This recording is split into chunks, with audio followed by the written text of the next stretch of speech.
Welcome to ReginaldESQ. I'm Underhook and this is my review of the Tier 10 British heavy tank, the FV215b. Now that's a real mouthful, so I'm going to call it the FV from now on. It has 2,500 hit points, which is quite good for a Tier 10 heavy tank. Weighs 72 to 73 tonne, has 950 horsepower and a maximum speed of 34.3 kilometers an hour, which it does do on the flat quite well. The traverse speed is 38, which is truly excellent for a heavy tank. It's quite manoeuvrable up close, and that combined with the turret traverse of 34, which is also very good, means that those pesky little scouts that come after you will get more than they bargain for. It is quite manoeuvrable up close. The view range is 410 meters, which is pretty much standard on a Tier 10 heavy, and the signal range is 750, which is also pretty much standard on a Tier 10 heavy tank. The gun selection, well, the gun is excellent and it's pretty much the same gun as we had on the Conqueror. I'll just go to the tech tree to get the Conqueror gun up. I don't have the Conqueror anymore. I sold it because I figured the FV was everything the Conqueror was and more. Well, that was my thinking. So, on the left we have the gun from the Conqueror, and on the right we have the gun from the FV. As you can see, they're the same gun, L1A1. It just performs a little bit better in the FV. So we have the same penetration of 259 and the same damage of 400, both quite reasonable. The accuracy is the same at 0.33, which is excellent accuracy. The aiming time improves from 1.9 to 1.7, which is very, very good. And the rate of fire improves from 5.7 rounds per minute to 6.9 rounds per minute, which is also good for a heavy tank. So the gun is not an issue. It is a good gun and you can pick off weak spots with it quite well. Now, the armour has improved. It's the same chassis from the Carnarvon and the Conqueror, and I can prove that by showing you the Carnarvon there, and back to the FV. And even on this angle here, see the sloping, same as on the Carnarvon and the Conqueror, just that now the turret is at the back. And the turret is also the same turret from the Conqueror, the upgraded turret from the Conqueror, but both the chassis, or the hull, and the turret have been given thicker armour, which is very, very much appreciated. So, the used to be on the Conqueror about 130 mils at the front, now it's 152 mils at the front. It was about 51 mils on the side, now it's 101 mils on the side, and the rear is now 76. Don't know what it was, but it's the rear, so hey. Now, the turret has also improved vastly. The turret now has 254 mils of armour at the front, which is truly excellent, 152 on the side, and 101 on the rear. So this tank can function fairly well hull down. If you can protect the lower glacis, which is still a humongous weak spot on this tank, if you can protect that, angle the tank a little and go hull down and use the excellent turret, you'll bounce a lot of shots off the turret. The front being 152 at Tier 10 is still quite weak, but if you can angle it and then get the turret in, it's not too bad as long as the lower glacis is protected. There are not many flat spots on the turret. It is an excellent turret. I do get penned just here sometimes. I think that's because although it is sloped there, it's not angled, whereas the rest of it is angled. And this side, I don't usually get penned on this side at all. People do shoot for the cupola, but even the cupola is sloped and does bounce a fair bit. It's not bad. Now, that said, the whole... this should be a fantastic side-scraping tank because you can hide the front, present the turret, which is truly excellent, and is at the rear, which is great for side scraping, have a rear turret, and then hopefully not get pinned on the side. The problem with this tank is the turret is awesome, but the whole side of the tank is still a weak spot. They are still using World War I technology on these British tanks. The armour is not sloped, the armour is not spaced. So it's just 101 mils of armour. So anyone using premium ammo will overmatch and penetrate you. You can only really offer them about that sort of an angle. If you offer any more than that sort of an angle, like if they've got that, they will penetrate your side. So it can be side scraped successfully, but it's very tricky. If you make a little bit of a mistake and give them a bit too much, bang, they'll put a shot through.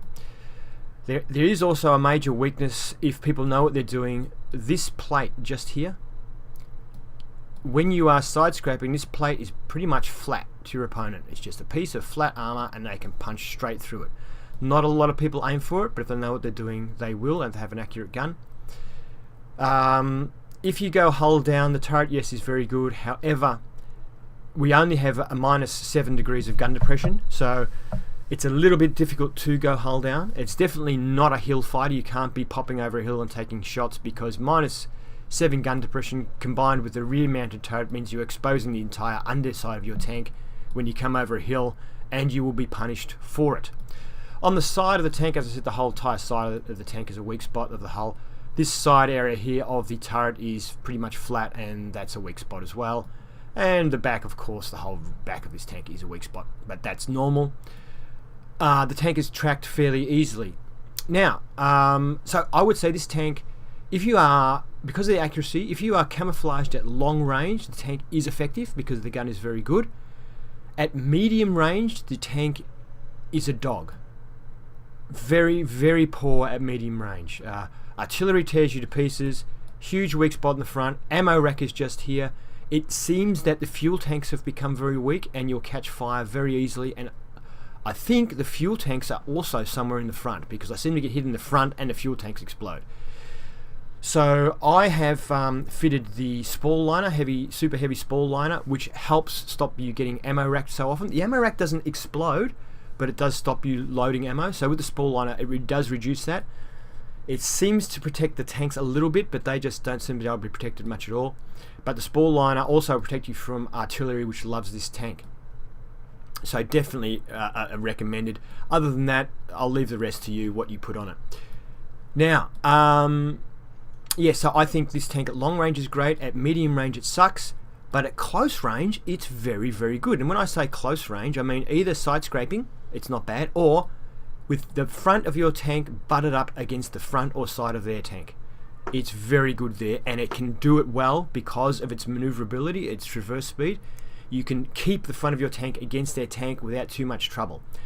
What that does is it protects the lower glacis. I can't do it, and I have a lot of trouble getting a shot down onto your hull deck. So they pretty much have to try and shoot your turret, and it has an excellent turret. So that does work. The tank works well there. Unfortunately though, if there's more than one tank there and the others get to your side, you're dead, because the side is like putty. Camouflage wise, this tank has average camouflage for a tier 10 heavy, which is to say it's terrible, because they're all pretty much terrible. I think that's all we need to say about the tank at this stage, other than you will see that WikiLeaks tell you that, not WikiLeaks, sorry Julian Assange, WikiTanks will tell you that this tank has HESH ammo. It does not. It gives you list 10 pros of this tank, and 3 of those pros are around it having HESH ammo. If it did have HESH ammo, it would be a very interesting, I think more rewarding tank to drive, but it does not have HESH ammo. That may have had it once upon a time, which is why it's in WikiTanks, but only the tank destroyers and medium heavy British tanks get HESH ammo. Alright, with that said, let's get into some gameplay. Okay, the map is Kamaran. As you see, I'm sniping through the window of a building. I've taken up a sniping position pretty much in the forest at the back. And the enemy tanks, our tanks have got up close, and the enemy tanks are hiding behind the building. But there are windows in the building which they try and shoot our tanks through. But using the excellent range, you see here it's 434 meters, 427 meters to this tank. Using the excellent accuracy of the gun, I'm able to find a weak spot and pop the shot through the window.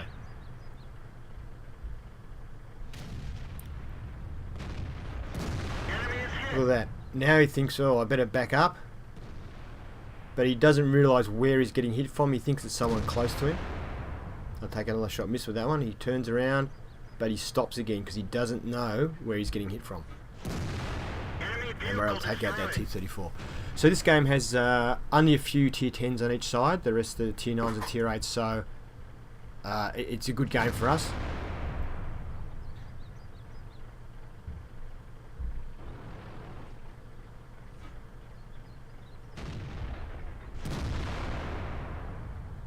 The gun is accurate, but of course, you know, we're right there. We're demanding extreme accuracy, and you're not going to get that every shot.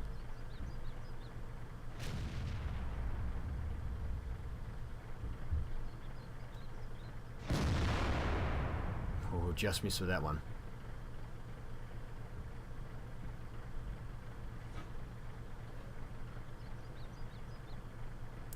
when you consider, you know, we're over 400 meters away, 426 meters to that tank. Enemy armor is damaged. The accuracy is not too bad. And being rapid loading time, you can sort of, you know, you don't have to worry about should I fire or should I wait. You just let the shell go because you're going to reload fairly quickly. So you can see there the range we're talking about. As I said, this tank's not very good at medium range. You need to be long range hidden, or you need to be right up against them. Medium range is where this tank gets nailed. How's that for a shot? T-54 goes bye-byes. So it's 5-all at this stage, and we've got 2 of them. So you will get people, especially happens in the Conqueror as well, saying, oh, you're a tier 9 or a tier 10 heavy, you should be at the front, blah blah blah. But you know, you've got to play the strengths of your tank.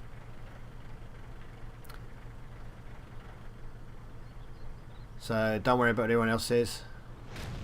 The IS-7's up the front, and if I was in an IS-7 I'd be up the front too. But in this tank, that's how you'll get killed, in my opinion.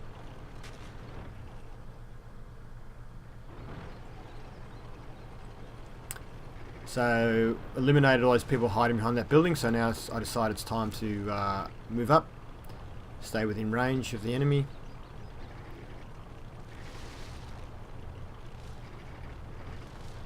As you see, the tank's not fast, but it's not slow. I mean, we're doing what, 30, 34 something? It's not bad along this area.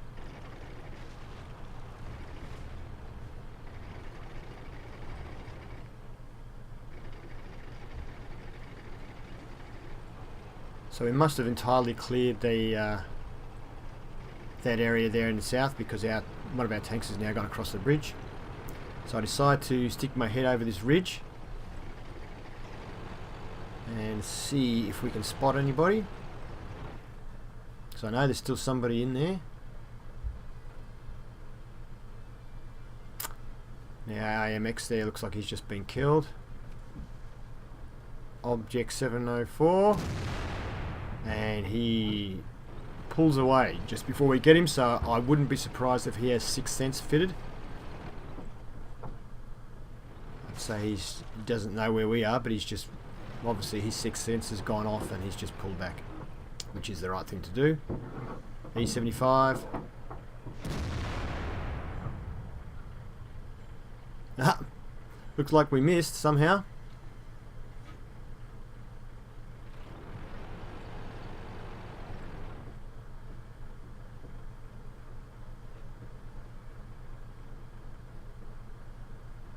Ah, he's behind the hill.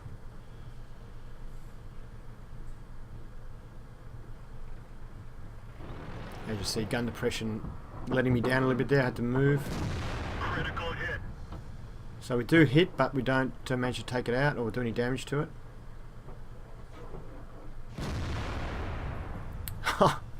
He just happens to fall into a hole just before our shell hits, and it goes over the top. We didn't penetrate their armor. So frustrating when you can't penetrate a tier, was it tier 7 or tier 8? Tier 8 medium tank. Looks like we got it there though.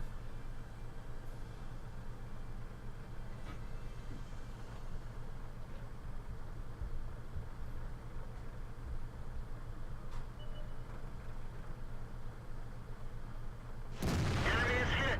Okay, now I've been spotted and I'm getting shot by a waffle tractor. All of my tanks now, where possible, I have fitted Sixth Sense. It's just so valuable. If whatever they've got now, I just go in, I do retraining, I get rid of all their perks and skills. This is for the commander, and I give the commander Sixth Sense, and then if there's any experience remaining, I pop that into repairs or something like that. It is just, I think, the most important perk or skill in the game. You really do need that Sixth Sense, especially at these tiers. Gotcha. So we just bounced a shot, or a heat shot from a T-57 heavy, but we managed to take out that waffle tractor, which was great.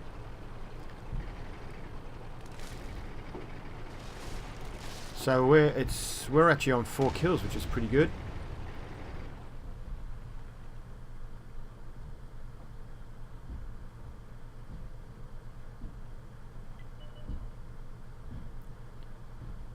Now it looks like the rest of my comrades have been killed.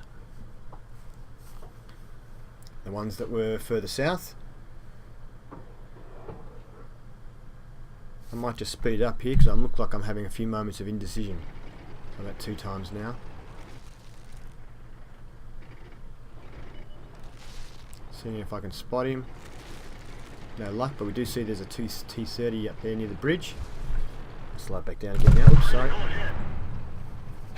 Sped it up instead of slowing it down. So I think we bounced off him, but somebody else hit him.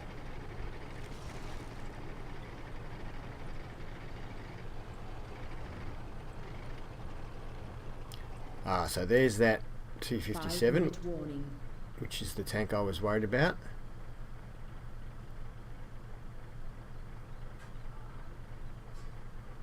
Can't quite see him.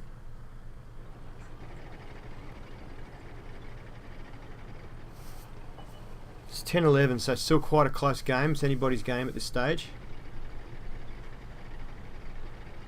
As you can see here, the traverse speed of the tank is very good. It pretty much just pivots on the spot. So I go up there to help out with that tank, but he gets eliminated. I'm just going to speed it up again a little bit to 2 times. I was just hoping that this T-57, whatever he is, can't remember, there's so many tanks starting with T.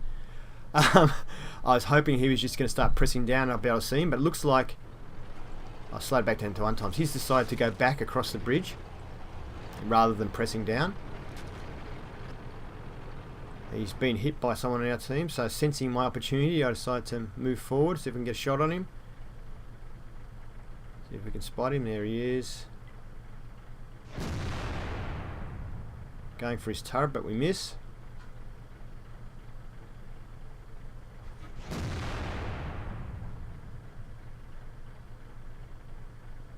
I think we hit with that shot.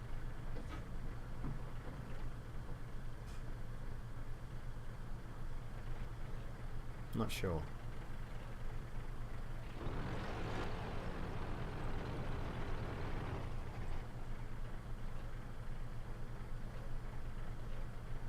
Three minutes left.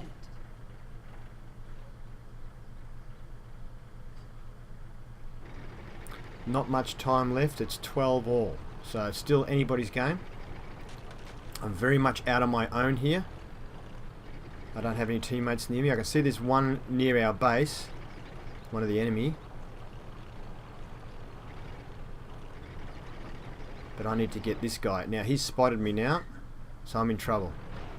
I know the tank is no good at medium range. So I decide, yeah, I've got to move up because the tank is no good at medium range. Fortunately, he's shooting down at me and bouncing. I think he's bouncing because he's hitting my upper glaciers, not my lower glaciers. Actually, let's have a look. Yeah. Oh, and turret, look. He's... Oh, hang on, where am I? He's hitting all around the mantlet. Exact wrong place to hit. And a couple off the upper glaciers I've had. No one's got the lower glaciers yet. That's why we're still alive. So I realise now that I didn't know, but I've now realised he's an auto loader, which is why he fired so many shots at me there. All heat and they all bounce, so he'd be spewing about that. So I get in close, we put a shot into him, so nose to nose. Unfortunately now artillery can see me and hits me for 759 with HE. Ouch. I missed that shot because I'm trying to aim my shot to penetrate his turret ring and he manages to move out of the way. An enemy T-54 now hits me with heat for 317. My gun reloads and I miss. Because I'm manoeuvring, I'm not aimed in. I now get hit for another 368. He manages to get me when he breaks contact with me there, with the heat. Yeah, it's one of those things when you're manoeuvring, it's better to be not zoomed in. Because when I zoomed in before, he outmaneuvered me. And then that time so I decided not to be zoomed in and my shot missed, went over his tank. So, one of those things. All they got left is artillery, and there it is, it's been spotted, and we don't get the shot, someone else gets it. Okay, so that was a pretty good game. I think we showed off the sniping ability of the tank and the maneuverability of the tank up close, although I didn't maneuver very well, but it still showed it off, I think. Let's have a look at the next screen. And we can see that we came third on experience for our team. We did the second most damage on our team, and all in all did pretty well. And the next screen, we fired 30 shots, 18 of those were direct hits, 15 of them penetrated, so that's a good penetration percentage. Damage was 4,174, which is very respectable. We received 10 hits, of which only 3 penetrated.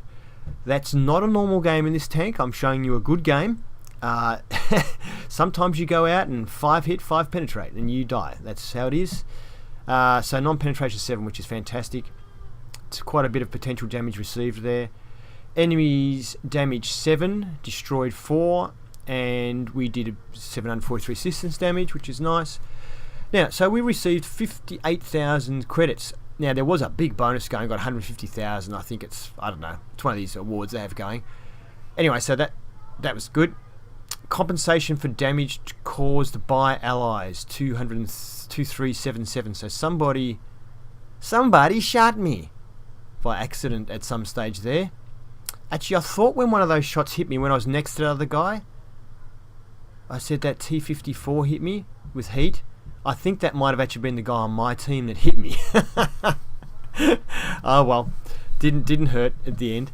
So now that's the thing about tier 10. Have a look at this, 153,000. So let's forget about the 150,000 bonus we've got. That makes 3,200 credits.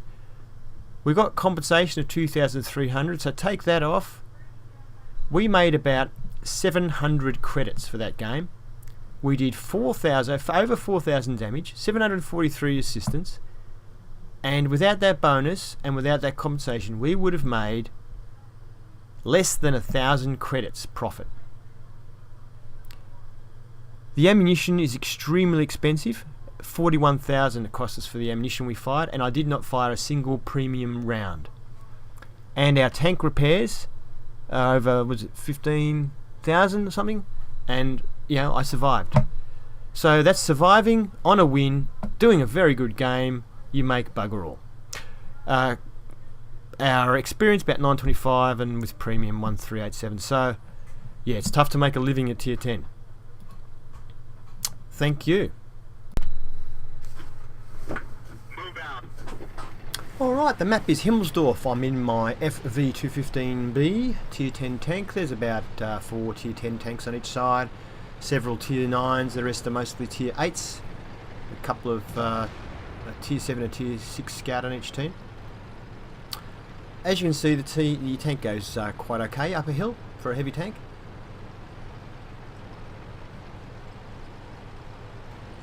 We're maintaining a steady sort of 16 kilometers an hour up the Himmelsdorf hill here, which is quite respectable.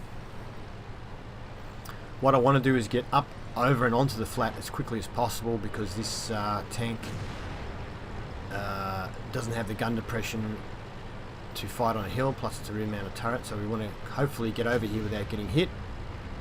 We've been spotted now, as we can see, but we managed to get over without getting anyone shooting at us, which is good.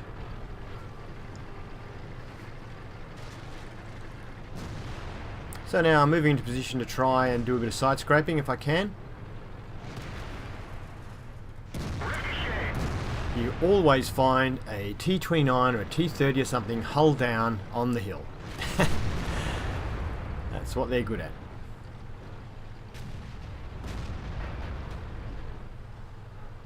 But I'm getting some green on the side there. I shot into his mantlet, unfortunately. That was a bit silly.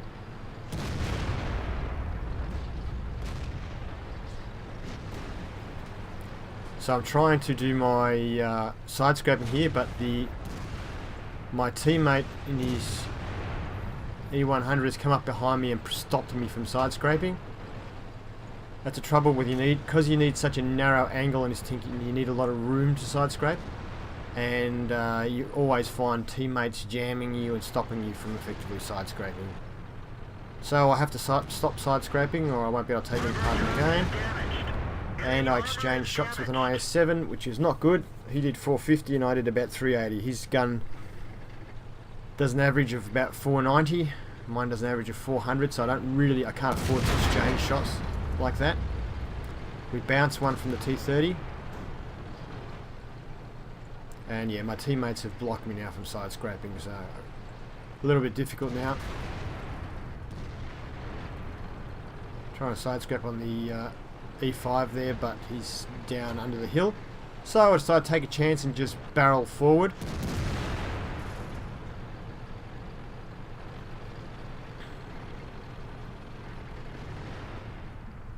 Now the E5 is very good armor from the front, but from the side it's not so good. So we get one on the side of his turret. He moves further down, and we snipe into his little machine gun turret there. That machine gun turret is weak from the side, but it's surprisingly strong from the front. We're witnessing right there. Did you see that? That actually hit his machine gun and didn't go through. So that little turret there on the E5, yeah, very strong from the front, but just you can hit it from the side, but the front doesn't do anything. Well, not with standard ammo anyway. Look at that, we've got a Carnarvon and a Conqueror, and I'm a 215b. So you've got your tier 8, tier 9 and tier tanks all together. That's a very rare sight. The Carnarvon dies a death.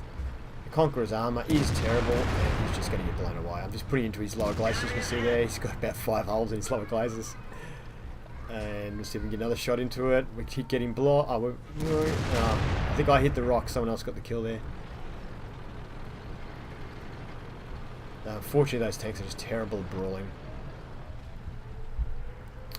Looks like we've got a few free shots here. Doesn't know where he's getting hit from yet.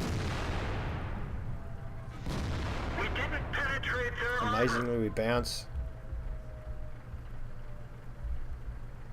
The shot went low and he was moving back as well, which doesn't help.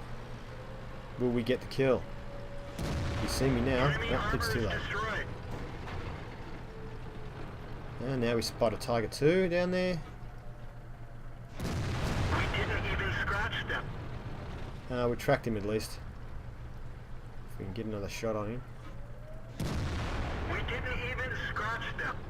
Now it's funny, you know, I was so blinded. I just, when I flicked back there was some red icons. And I thought I saw some red. Then I flicked back again and say, yeah, there's tanks behind us. So the enemy has come up the hill. Fortunately, my teammates were onto it. And weren't as silly as me, because I made a big blue there by not... I shouldn't have worried about that Tiger down there. I could have shot him straight over here. Now, our Ferdinand is almost dead now because of my taking too long to take action. But anyway, we've got to put a shot into this guy, and we're after him now. Another shot on the move. As you can see, accuracy on the move is quite good. I want to get my lower hull, my lower glaciers covered as soon as possible. But I've got to come out to take a shot, and he hits me, but my tracks take the shot, and doesn't actually track me either, which is kind of handy. And we get a shot into his side, and he's finished. So that went well. Now we can see the E100 at full health is coming at us. I'm trying to turn around, can't turn in time. His shot bounces off me, fortunately. Now I'm going to put this, just pause it. I just put a shot into his mantlet there. I'm going to pause this and take it into external view mode, so we can see a little bit of what's going on here. So he's tracking, my tracks are back up again now. I fire one at him. He fires at me and bounces, I fire at him. Now where I'm hitting him, I'm actually, see they're putting holes through his mantlet. I just found a close range like this, I can actually pierce his mantlet. So now I've got a hole in his mantlet, I'm aiming for the hole that's already there and just blasting through it. So I've got a couple of shots in that spot. As you can see, my turret, bounce shots, he's hitting my turret. Look at that, he's hitting my mantlet. You can't penetrate. We both bounced that time. He's still trying to get, yeah, he's trying to go aim for my cupola that time, so that red mark, but he didn't get through.